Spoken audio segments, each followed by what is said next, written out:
भारत में पहली बार राष्ट्रीय डॉल्फिन दिवस कब मनाया गया है? तो इसका आंसर हो जाएगा ये 5 अक्टूबर 2022 को। ठीक है, भारत में पहली बार जो राष्ट्रीय डॉल्फिन दिवस मनाया गया था ये 5 अक्टूबर 2022 ईस्वी को। अगला नंबर है, भारत में न्यूनतम मजदूरी अधिनियम किस वर्ष लागू किया गया था? इसका आंसर हो जाएगा 1948 में।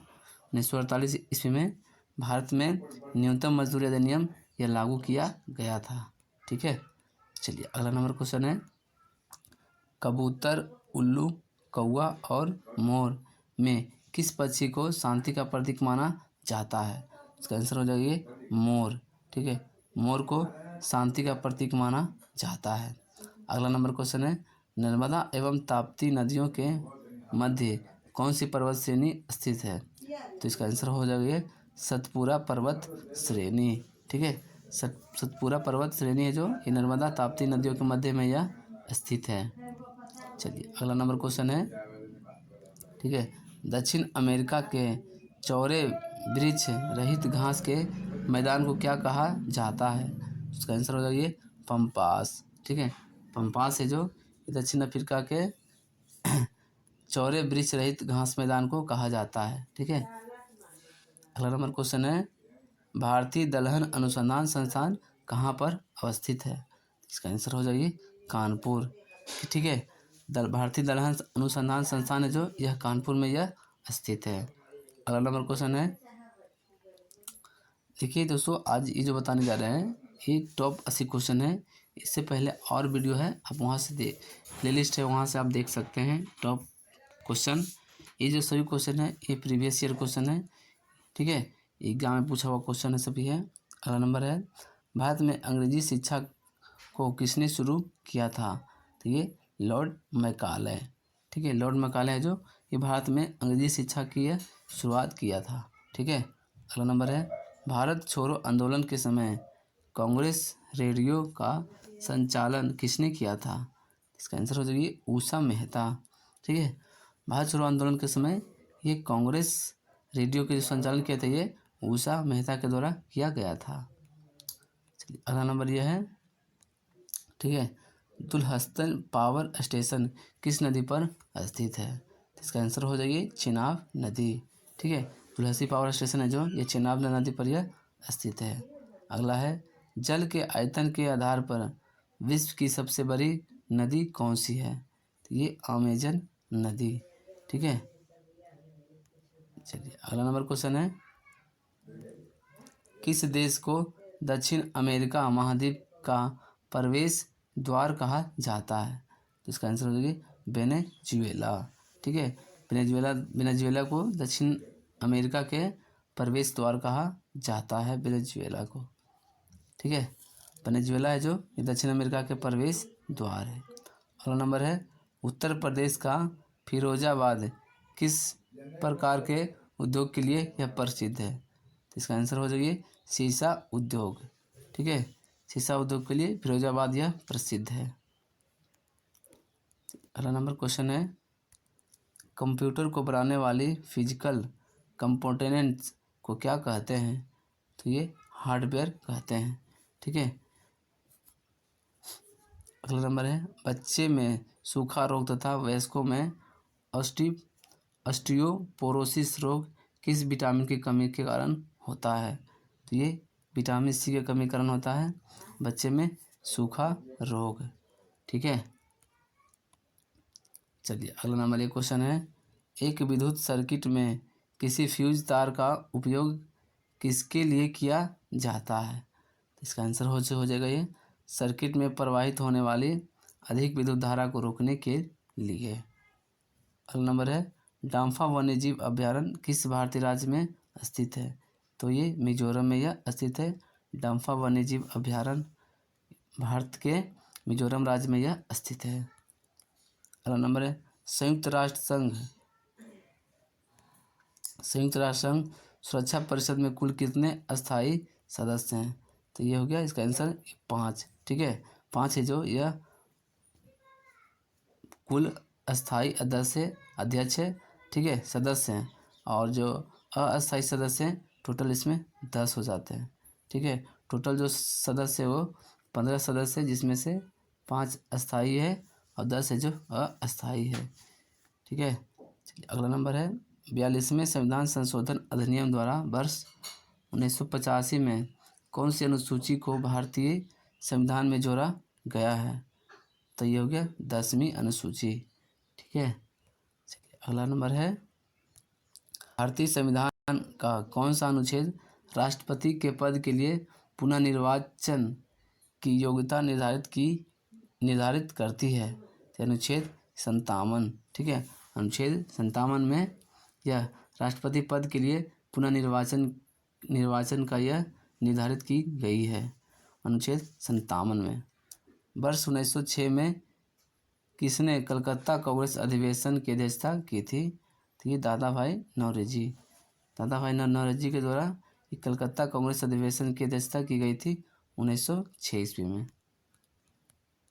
अगला नंबर है, ठीक है, कौन सी मुगल इमारत अकबर द्वारा नहीं बनाई गई है? तो ये ऑप्शन के अनुसार है, तो ये दिल्ली का किला। ठीक है, अगला नंबर है बालाजी विश्वनाथ ने सैयद बंधुओं से संबंधित किस वर्ष की? तो 1714 में। अगला नंबर है मनसबदारी व्यवस्था को किसके शासनकाल के उपरांत ये अवस्था उत्पन्न हो गई थी? तो ये शाहजहाँ। ठीक है, अगला है चोल शासक विजयादित्य प्रारंभ में किसका समानत था? तो ये पल्लवों का। ठीक है, चोल शासक जो था ये विजयादित्य प्रारंभ में किसका सामान था? तो ये पल्लवों का था। अगला नंबर है लोधी शासकों ने सजावट के लिए कड़े पत्थरों का प्रयोग कहाँ से सीखा? तो ये ईरान से। ठीक है, ईरान से लोधी वंश जो शासक थे सभी, जैसे सजावट के लिए ये कड़े पत्थरों की सजावट के लिए यह ईरान से यह सीखा था।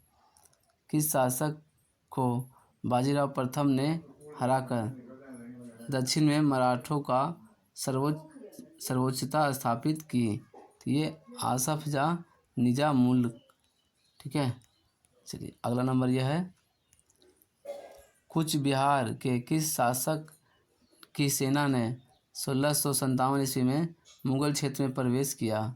ये प्रेम नारायण। ठीक है, अगला है मुगल काल के संदर्भ में शब्द हासिल से क्या अभिप्राय है? तो ये हो गया भूमि से वसूला गया या एकत्रित किया गया वास्तविक राजस्व। अगला नंबर है लोधी शासकों की सर्वश्रेष्ठ कृति कौन सी मानी जाती है? तो ये मोट की मस्जिद। अगला नंबर है बाजीराव प्रथम 1720 ईस्वी में पेशवा बना, उसने हिंदुओं का समर्थन पाने के लिए क्या किया? ये हिंदू पदशाही का विचार फैलाया। ठीक है, अगला नंबर है कौन भारत का प्रथम मुस्लिम शासक था जिसने भूमि की वास्तविक आय पर राजस्व निश्चित किया? तो ये इल्तुतमिश। ठीक है, इल्तुतमिश है जो ये भारत के प्रथम मुस्लिम शासक था जिसने भूमि की वास्तविक आय पर राजस्व निश्चित किया, इल्तुतमिश ने। न्याय व धर्मनिष्ठा के कारण वली या संत के रूप में प्रसिद्ध कौन था? तो शिहाबुद्दीन अहमद प्रथम। अगला नंबर यह है सल्तनत काल में वित्त नीति किस पर आधारित थी? ये हनीफी। ठीक है, अगला है महमूद गजनवी के आक्रमण से भविष्य में किसको अपने विजय अभियान में सहायता मिली? तो इसका आंसर तो ये मोहम्मद गौरी को। ठीक है, अगला नंबर है ये मराठा प्रशासन में दुर्ग के अधिकारी को क्या कहा जाता था? ये दुर्गपाल कहा जाता था। कौन सा गैर मुसलमान को नहीं देना पड़ता था? तो ये ज़कात। ठीक है, ये कर जो था, ठीक है, कर ज़कात जो था ये गैर मुसलमान को नहीं देना पड़ता था। ठीक है, ज़कात कर। अगला नंबर है सदाह अमीरों का विद्रोह किसके शासनकाल में हुआ था? तो मोहम्मद बिन तुगलक के शासनकाल में यह हुआ था। ठीक है, सदा अमीरों का विद्रोह। अगला है, मयूर सिंहासन का निर्माण किसके शासनकाल में हुआ था? तो ये शाहजहाँ के शासनकाल में मयूर सिंहासन का निर्माण हुआ था। अगला नंबर है, शिवाजी के प्रशासन में मोकरा प्रथा क्या थी? तो ये थी अधिकारियों को जंजीरें प्रदान करना। यह मोकरा एक प्रथा थी शिवाजी के शासनकाल में। अगला नंबर है, मुगल चित्रकला की विषय वस्तु मुख्यतः क्या थी? ये दरबारी जीवन और प्रकृति जीवन। ठीक है। अगला नंबर है, विटामिन बी की कमी से कौन सा रोग होता है? तो ये बेरी बेरी होता है विटामिन बी की कमी से। विटामिन सी की कमी से कौन सा रोग होता है? तो ये स्कर्वी होता है विटामिन सी के कमी से।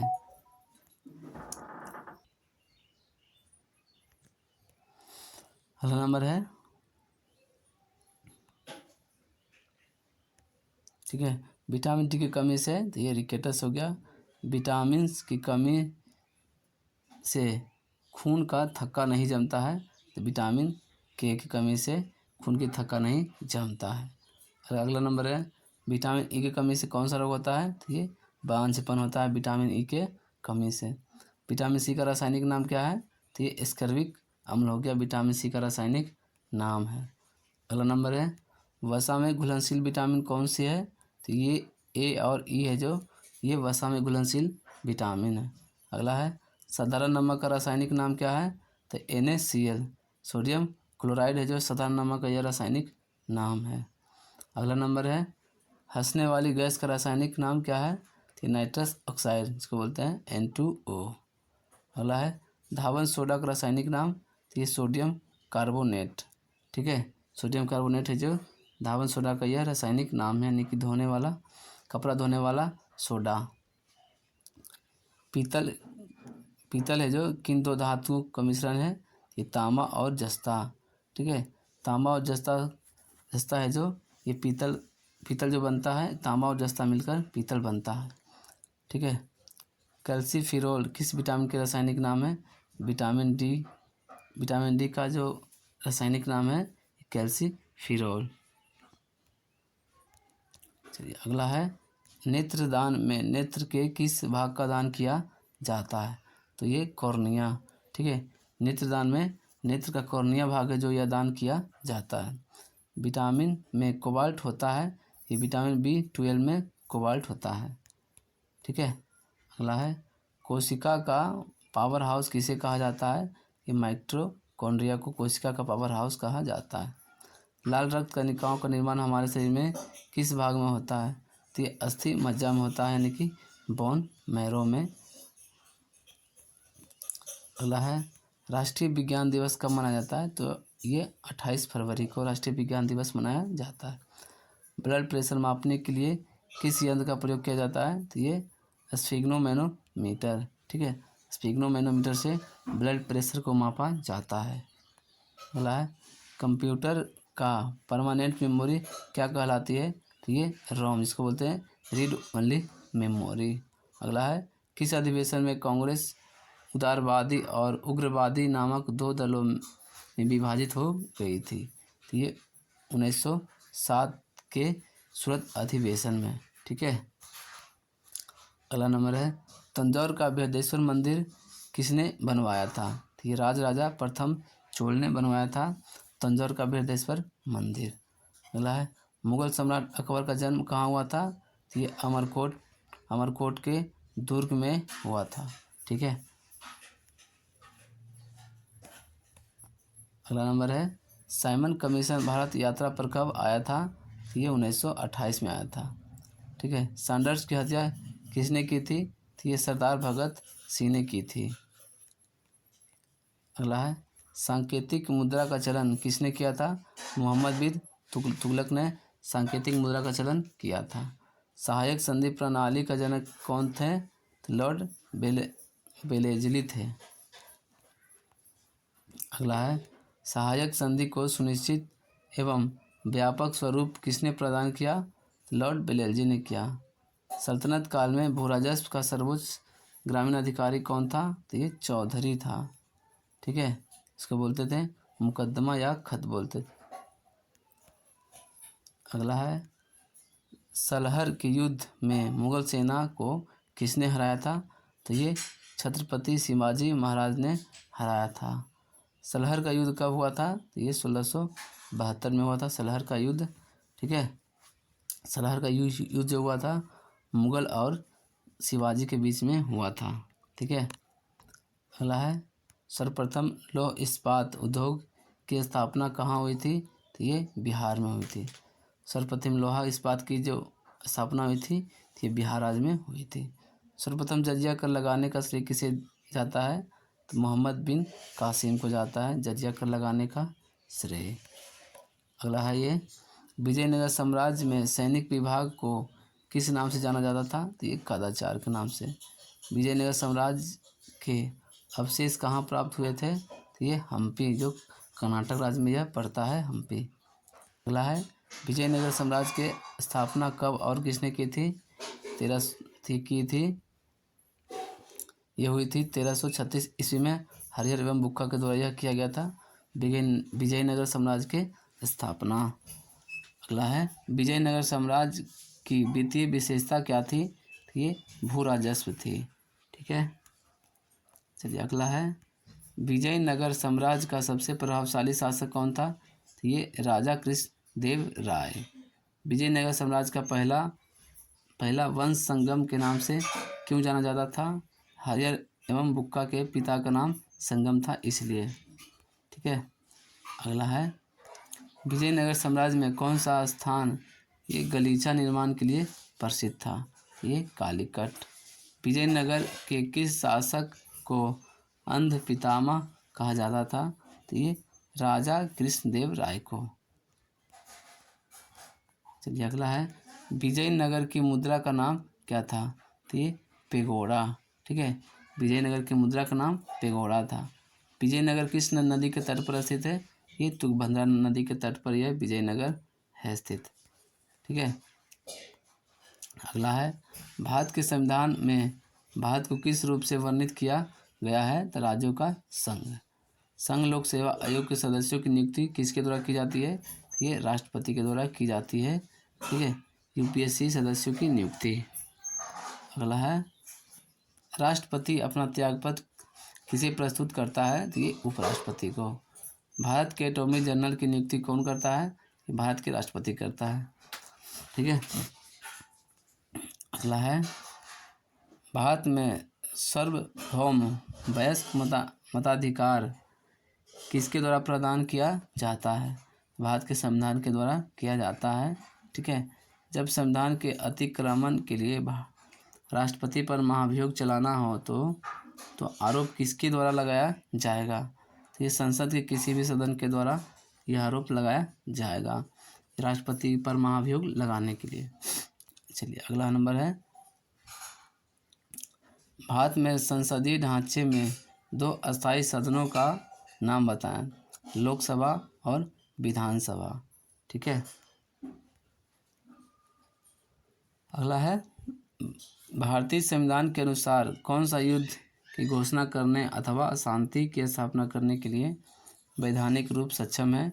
यह राष्ट्रपति किसी युद्ध की घोषणा कर सकते हैं। अगला नंबर क्वेश्चन है क्या लोकसभा राज्यसभा द्वारा धन विधेयकों के लिए की गई सिफारिशों को मानने को बाध्य है? तो इसका आंसर ये नहीं। लोकसभा स्पीकर अपना पद कब छोड़ देता है? तो नई लोकसभा के प्रथम बैठक से ठीक पहले लोकसभा का जो स्पीकर होता है वो अपना पद छोड़ सकता है। अगला नंबर यह है भारत के संविधान के अनुच्छेद 352 के अधीन राष्ट्रपति द्वारा आपात उद्घोषणा कब की जा सकती है? इसका आंसर हो जाएगा मंत्रिपरिषद के लिखित परामर्श पर। ठीक है, अगला नंबर है लोकतांत्रिक संस्थाओं के विकास के लिए कौन सा कारक आवश्यक है? तो व्यक्तिगत अधिकारों के प्रति सम्मान। अगला नंबर यह है द्वारा जांच किए जाने पर राज्य लोक सेवा आयोग का सदस्य कदाचार के रूप में हटाया जा सकता है? तो भारत के उच्च न्यायालय के द्वारा।